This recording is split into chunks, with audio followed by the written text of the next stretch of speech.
de fées en français. Aladin et la lampe merveilleuse.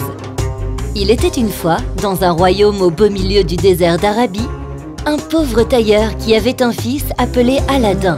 Il aimait jouer toute la journée au marché avec son singe Abou.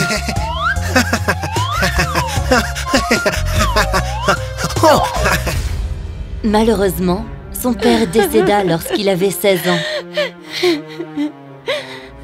Mère, je vais travailler à la boutique et gagner de l'argent. Ne t'inquiète pas. Aladin commença donc à travailler au magasin de son père. Un jour, un étranger vint à son magasin.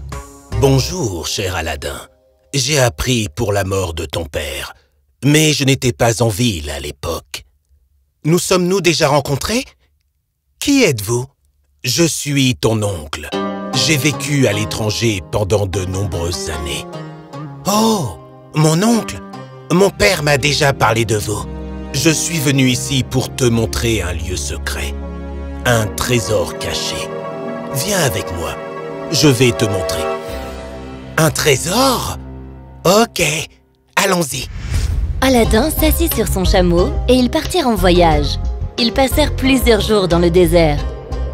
Ils finirent par atteindre deux montagnes séparées d'une vallée étroite. Nous y voilà. Va donc chercher des bâtons pour allumer un feu. Lorsque le feu fut allumé, l'homme jeta de la poudre au feu et commença à chanter quelques paroles magiques. Le sol trembla et se fissura. Une plaque de marbre sortit du sol avec un anneau posé dessus. Oh! Oh! Que se passe-t-il, mon oncle? Je commence à avoir peur. Ne crains rien. Fais simplement ce que je te dis. Sous cette pierre se trouve un trésor qui doit être le tien.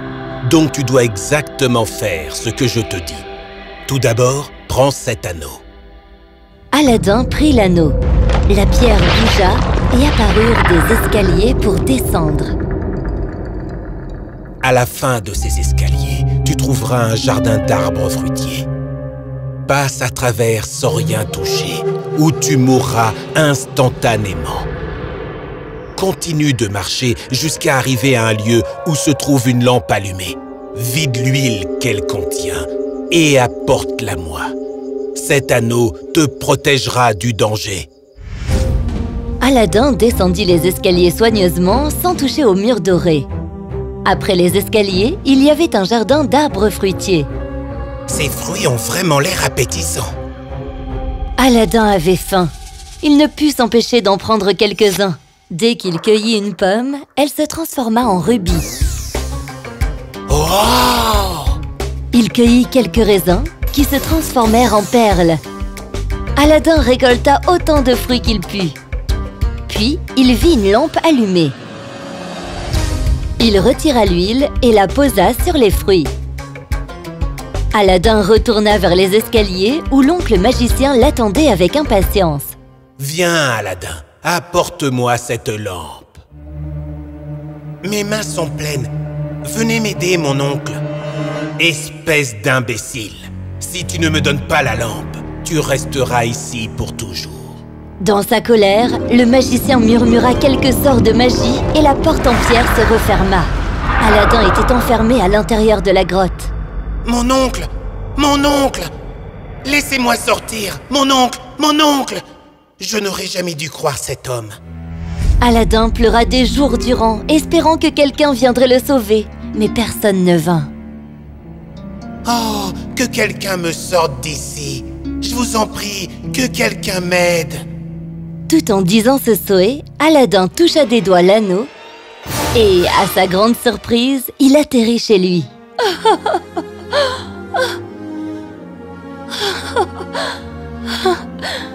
Où étais-tu passé durant tout ce temps? Je t'ai cherché partout où je pouvais. Aladin lui raconta l'histoire et lui montra tous les trésors qu'il avait récupérés. Cette lampe est très ancienne. Elle frotta la lampe pour la nettoyer. À sa grande surprise, un énorme génie en sortit. Madame, dites-moi votre souhait. Tant que vous tenez la lampe, je suis votre esclave. Aladin et sa mère étaient étonnés. La mère demanda au génie d'avoir un festin, puisqu'il n'avait rien mangé depuis plusieurs jours. Le génie apporta immédiatement une douzaine de plateaux d'argent à la table à manger. Puis, sur chaque plateau apparut de délicieux aliments, comme de la viande rôtie, des pâtisseries, des pains beurrés et bien plus encore. Aladdin et sa mère mangèrent à leur faim. La mère revendit les plateaux au marché et apporta les choses nécessaires pour vivre. Un jour, Aladdin se promena dans le marché avec Abou. Soudain, il entendit une annonce. Fermez les magasins! Libérez le passage! Celui qui ose regarder la princesse sera décapité! La princesse? Je ne l'ai jamais vue. Aujourd'hui, je la verrai quoi qu'il arrive. Aladdin se cacha derrière une pile de tonneaux. Vint alors le palanquin de la princesse. Elle regardait à travers les rideaux. Aladdin était hypnotisé par sa beauté. Waouh! Je n'ai jamais vu une fille aussi belle de ma vie. Je vais l'épouser. Il courut à sa maison et parla à sa mère de son coup de foudre. Comment peux-tu penser à te marier à la princesse? Le sultan te tuera s'il le découvre. Je suis prêt pour ça. Vous avez seulement à aller au palais et faire ma proposition. Prenez quelques fruits bijoux comme cadeau. La mère prit quelques fruits bijoux et les emballa dans un tissu de soie. Elle se rendit à la cour du sultan. Les gardes du sultan l'empêchèrent d'entrer, mais le sultan était curieux de savoir ce qu'elle avait apporté dans son tissu de soie. Laissez-la entrer. Merci beaucoup, votre majesté. Je viens vous demander la main de votre fille pour la marier à mon fils. Mon fils est tombé amoureux de votre fille. Il serait insultant pour ma fille de vivre avec un homme aussi pauvre que votre fils. Et qu'apportez-vous à l'intérieur de votre tissu de soie? Elle ouvrit le tissu et montra au sultan les étranges fruits ressemblant à des bijoux. Oh, oh, oh, oh! Je n'ai jamais vu d'aussi beaux bijoux de toute ma vie. Je suis impressionné. Mais avant que j'accepte votre proposition, votre fils doit faire ses preuves. Dites-lui d'apporter 40 plateaux dorés des mêmes joyaux. 2 esclaves portant de riches vêtements devront amener chaque plateau.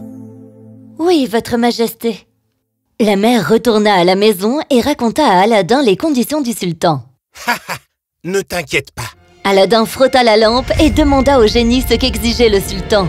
Le génie présenta une maison pleine d'esclaves avec des bijoux sur des plaques d'or. Emmenez ça au sultan. Cette fois, il sera heureux. La mère d'Aladdin se rendit immédiatement au palais et présenta les cadeaux. Vous m'avez encore une fois impressionné. Mais votre fils doit construire un splendide palais pour y vivre avec ma fille. La mère retourna chez elle et raconta à Aladdin les conditions du sultan. Il frotta immédiatement la lampe et dit son souhait au génie. Le génie construisit un splendide palais du jour au lendemain. C'était visible de la fenêtre du sultan. Le génie déplia un tapis du palais d'Aladdin au palais du sultan.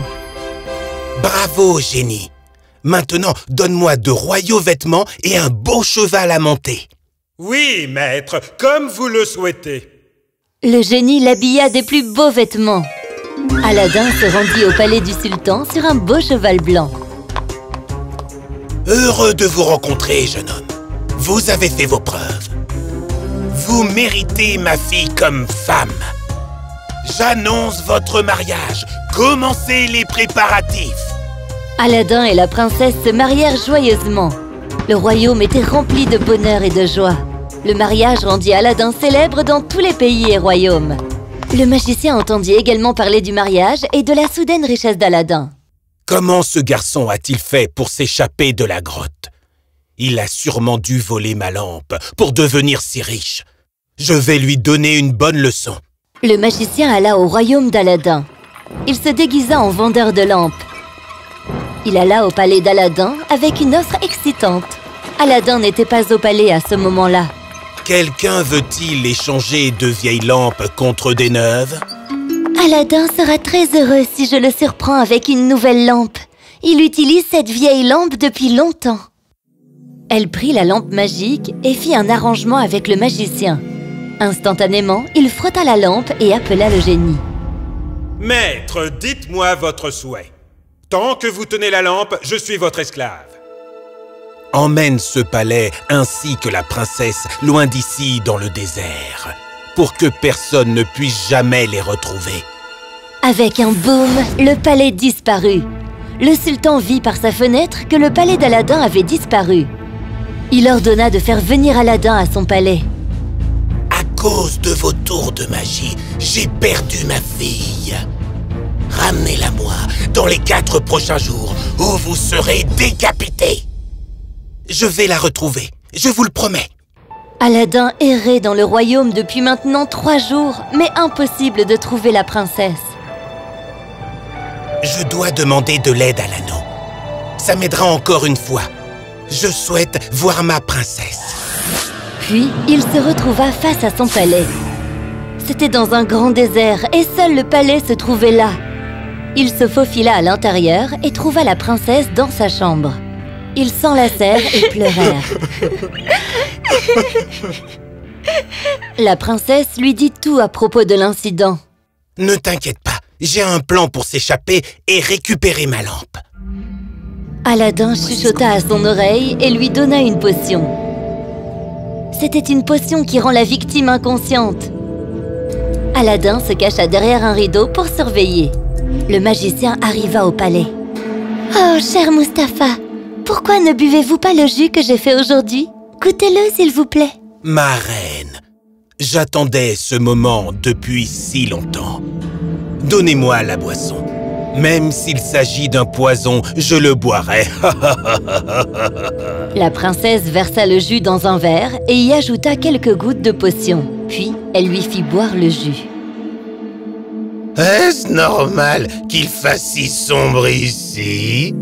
Les paupières du magicien se fermèrent lentement et il s'étala sur la table.